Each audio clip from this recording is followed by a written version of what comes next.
गजलक्ष्मीचं तर असं होतं, की मला काहीतरी वेगळं आणायचं होतं. सगळ्यात पहिलं तर जे फेमस झालं ते म्हणजे अ, कांचन बुट्टा फेमस झाला. त्यानंतर मग हा प्रचंड व्हायरल मिलियनमध्ये तर याची रील होती आणि खरोखर हे पॅटर्न सुंदरच होतं.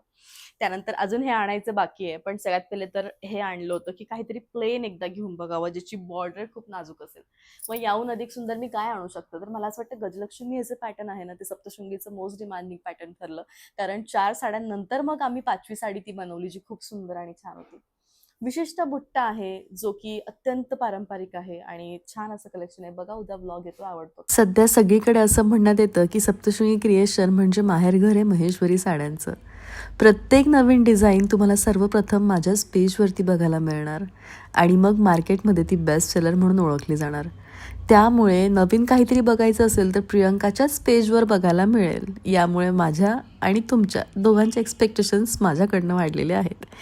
यामुळे यावेळ पंचरंगामध्ये सुंदर गजलक्ष्मी बुट्टा मी पुन्हा नव्याने घेऊन आली आहे.